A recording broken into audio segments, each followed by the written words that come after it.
And one thing that we've been really looking forward to discussing actually is our top five craziest moments in Formula E. Now, I'm pretty sure most of you at home are like, how can you put Formula E's moments or crazy moments into just five? Because surely every weekend is a crazy moment with the amount of just action that we get. But we've done it. To be fair, it took us a while to pick five because we went through quite a few, but we're going to start off with number five and then we're going to discuss it. So the fifth one that we went for was the Degrassi and Verline finish in Mexico. Now, why that was crazy, it was just because of this, how it happened basically. Last lap, last 100 meters effectively to cross the line, Verline running out of energy, the little cut chicane that Verline did to sort of keep the lead, but then ultimately ran out of energy, and then Degrassi swerving past him to win. I think everyone's heart were in their mouths. Everyone was on the edge of their seat watching that. Ed, why did you help say that that was our fifth pick? Yeah, I think it's a good choice to have on the list, definitely. And Degrassi himself obviously would put it as one of his top. I think he said at the time it was his best Formula E win ever. Uh, I, I, I think he's had a lot of good wins, but he was pressuring. I remember he was pressuring Verline pretty much throughout the entire after the red flag for the Piquet Junior crash. He was pressuring Pascal Verline for pretty much the entire race, and of course there was the thing on Pascal that he'd just joined Formula a few races before, so there was obviously a lot on pressure on him. But I think a lot of people want to see Pascal Verline become one of the best rookies since Rosenkrantz to like win really early on into his Formula E career. So, and there was the moment where Verline cut the chicane, which inevitably got him penalised after the race anyway. So him running out at the end almost didn't really matter because he was going to lose after the race anyway, which would have been probably more painful for him had Degrassi not just picked him at the finish. But yeah, it really came down to the fine margins on track at least, and yeah, it was especially having to wait so long after the red flag. It was worth the wait, really. Yeah, and I suppose it's one of those races where, it was a good race, but then we're coming down to that final lap and where everything's to play for, and then what happened and how it happened. It was just surreal. I remember watching it, I was on the edge of my seat. I couldn't believe what I just seen. I was like, now I gotta write a race report and I don't know where to start. And I'm like, that seems to happen a lot in Formula E every time the race finishes, but Mexico was just out of this world. Yeah, it's motorsport. You don't often get these tight finishes. Usually, even in a great race, you'll see the person who eventually wins. They'll have a little bit of breathing room. So just to this kind of like drag race towards the end is just something you don't see very often at all in any form of motorsport. And yeah, just to see a rookie going up against kind of like an experienced champion, it was just it's just something you don't see very often. And I wouldn't be surprised if that's Degrassi's best win. And I agree with Ed. Yeah, in a way, for Verline, it's probably lucky that he got pipped at the end, because had he beaten Degrassi over the line and then had the penalty, I think that would have been really gutting. So yeah, it's a great moment and just something you don't see very often, even in Formula E. Yeah, indeed. So number four then. So number four was a toss-up because we were looking at the season one Monaco crash. Now, a lot of probably OG Formula E fans will remember how crazy that was. But then when we were looking at crashes, we couldn't ignore the burn pile up that happened last season, because that was just crazy. And it was very similar to the Monaco, because I remember I was there in Monaco season one and we looked at that corner and we went, there's going to be a massive crash. And then, just like in Burn, all the drivers, all the media looked at that chicane and went, there's going to be a massive crash. And all of a sudden, race, as soon as the race started, boom, red flag. Everyone apart from three drivers were involved, Will. It was just absolute craziness. Yeah, this was this was pretty mad. And I think that there's actually been a change in Formula E to try and kind of eradicate these really tight chicanes, especially at the beginning, because of this crash. But yeah, it kind of, I think it got triggered by France kind of losing it going into that first corner, and he tipped one person. It was just like a domino effect, and just basically they all come slamming into this chicane. About 11 cars. I think a few of them get through. And yeah, it was about 45-minute wait for the race to get underway again. So like almost the entire length of the race, just in kind of waiting, sitting around. And Yeah, it was madness. Luckily, when it did get restarted, it was a pretty good race, pretty good battle between Verne and Mitch Evans. But yeah, this was kind of, I mean, for something to happen quite rarely, quite fun, but also like you can see why Formula E would want to avoid it because it was just mayhem. Yeah, as part of that 45-minute wait was just moving all the cars because they were just completely stuck. So it's like, well, I've only got like 2 cranes. I can't move like 15 cars out of the way in like 5 minutes. But obviously some cars were able to drive off once, like Verline, because Verline got pinched in by Buemi against the wall. But Yeah. Ed, what I was going to mention is, back in the early season 1, season 2, season 3, we did have Bob the Bollard, who was obviously just a Bollard, but was renamed Bob the Bollard because Our good friend Bob, drivers, yes. Because Formula E drivers seem to always hit the bollard. But that was used in the chicanes. So there was a little like escape route, but there might have been some sausage curbs that they would have had to go over so they went slower. But then Formula E obviously put in these sort of like these massive Tech Pro barriers to actually like form these chicanes, which we sort of see in testing as well. That they don't have, if they get it wrong in testing in Valencia, they hit a wall. They don't hit some cones or something. So do you think Formula E from that learned that maybe, getting rid of these Tech Pro barriers and actually putting in these, going back to Bob the Bollard essentially, probably in future would be a better solution? Maybe. I think that's certainly an interesting debate to have, whether they went for having Bob the Bollard, where you just go around the bollard. Like I remember particularly Berlin season 2 at Karl Marx LE, that circuit they used, that a lot of front wings were collapsing and drivers were just missing the chicanes.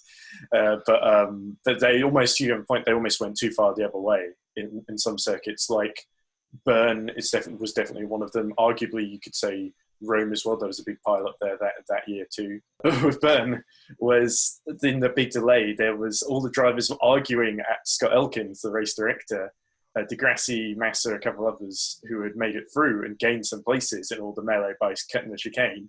Were saying, "Oh, why we did most of the lap? Why don't we get to keep the places that we gained at the restart?" And it was this big controversy in the race. I think Scott Elkins made the right choice in the end, just to reset the grid order, because it would have been a mess, and you would have had the other drivers having a big fit about it as well if they'd gone the other way. So yeah, very controversial, very dramatic, and that's why it's on the list. And so number 3, we went with, now this probably will be controversial because this was probably Formula E's first big moment, and lots of people who have done these sort of lists before in previous seasons would have put this one at number 1, but we put it at number 3, and that is the Beijing season 1 Heidfeld and Prost collision. I think now over time we've had some crazier moments than what it was. What made that moment so spectacular, Will, was because it was the first season and it got Formula E in newspapers, it got people talking about Formula E. It was probably the best PR stunt Formula E could have asked for. So I suppose that's why it is such an iconic moment for Formula E. But I think as time's gone on, now we're in season 6, I don't think it's the craziest moment we've ever seen. Yeah, as you said, in terms of PR, it's pretty much kind of as good as Formula E could have hoped for in a very bizarre way. I mean, it's a well-known driver in Nick Heidfeld, in a just insane crash. It's one of those crashes sometimes you see in motorsport where you're just like, how is the person involved in this okay? Flipping his car 3 or 4 times, hitting a barrier. It was an enormous crash, and it's one of those that you still see and you're kind of still shocked, even though 5 years on that it's fine. But yeah, it was just a crazy incident to have, especially in your first race, in your first season. It was crazy. But as you say, yeah, we've had similar incidents since, and I think that it's always best that, I think a good step that Formula E is now more renowned for its exciting racing and overtaking perhaps than it is just for being like bumper cars or Mario Kart. So as much as I think this is a crazy incident, I'm glad that it's not our number 1 for that reason. Yeah, I think I agree with you in that sense, Will. And the other thing is, Formula E got a lot of mileage out of this moment, to the point that was it Lewis Hamilton, the Formula 1 world champion, the 6 times Formula 1 world champion actually, who saw it on Instagram or something and made a post about it 4 or 5 years later, reacting to it as if it had just happened, because obviously he doesn't keep up to date with Formula E. Maybe that's changed since. But yeah, that just sort of shows how it's still controversial. People still have a big opinion on it today, whether about, Nico Prost. And I think Hamilton said Nico Prost should get a penalty. And I think, well, Nico served that penalty 4 years ago, Lewis. Go easy on him. But yeah, I think everyone loved that moment, apart from, of course, maybe Nico Prost, for whom it was embarrassing, and Nick Heidfeld, who got launched through there and did barrel roll, which I was surprised he didn't get out so quickly and be ready to fight Nico Rosberg. Because I think if that had just happened to me, I would want to have a lie down for a while, personally. Yeah, I suppose you're right, though. It is such an iconic moment that it's still talked about today, and that was the first race ever in Formula E. And I think just because it was the first race ever in Formula E, it's why it's iconic, and it's why people still talk about it. And even now, if you were to show that in a clip somewhere, it might still bring in casual fans to Formula E. So I still think it serves a purpose, sadly, in terms of, obviously it's not great that it was a collision, but in terms of a PR event for Formula E and actually attracting people to Formula E, it probably still serves a purpose. So number 2 then, so we're getting into the juicy section now. So number 2, we went for the Buemi rant in season 3. Obviously in Montreal, it just a day basically where it just did not go his way, Ed, and he just melted after the race, absolutely fell apart. Yeah, it was quite dramatic and vitriolic, and so Buemi had a horrible day basically, and it was basically the weekend where he lost the championship to Lucas di Grassi. He'd been leading it before, he missed New York, and then he came in, crashed in practice, destroyed the tub, had to be repaired before the race, ended up getting him disqualified from that particular race anyway. But I mean, he put in a great drive, if I'm honest. He fought his way from the very back of the field. He carved his way through the field up to, I think, 4th, so he just missed out on the podium to Stefan Sarrazin. Stefan Sarrazin held him off at the end, and di Grassi won. And so Buemi, he'd been hit at the start by Freins, but it was one of the Andretti's, so he didn't see which one it was. So he sees an Andretti driver, it's Da Costa, and he confronts Da Costa, and Da Costa is like, why are you having a go at me? I didn't do anything. And then he's like, oh, it was you, Robin. And then he starts on Robin, and that conversation. And I think Robin had a few choice. He basically threatened next time I'll break more than just your wheel or something, was it? He said, or he threatened to break his car for even more seriously next time, I think was the thing. And then after that's over, you think it's over, and then Buemi, Daniel Abt, who Buemi had an incident with him in the pit lane, confronted him. So really, he went to war with everyone that day. He was taking no prisoners, and I think Buemi since has said, "Look, that wasn't me. I was just angry." But it's certainly something that he's still known for, and I don't think he likes having it brought up. But it was definitely very entertaining and enthralling, dramatic, controversial, just all the things we like about Formula E. Yeah, I think, Will, probably that stemmed from, because I'm thinking season 3, he probably should have been a back-to-back champion, but obviously missing that New York race, was so detrimental to him actually winning the championship. If he was there in New York, he would probably have been the first double champion, I believe. But, you have to be in it to win it, and di Grassi was in it to win it, and Buemi wasn't. So you can argue that di Grassi deserved it, obviously. But I just think, obviously, missing out on New York and then things not going his way, and he knew he had to play catch-up after missing 2 races in New York, and I just think the emotions boiled over.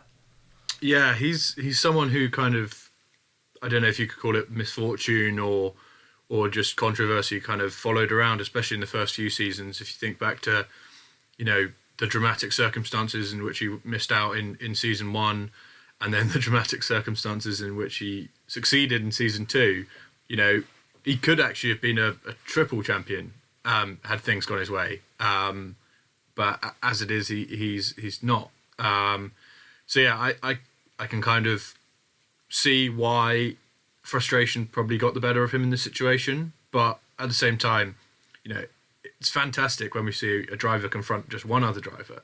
But to see him to get out the car and confront 3 other drivers is just very, very funny. And yeah, I can see that Buemi probably is a bit embarrassed by it now, but I think he's a driver who always brings great value on and off the track. So yeah, I thought it was hilarious.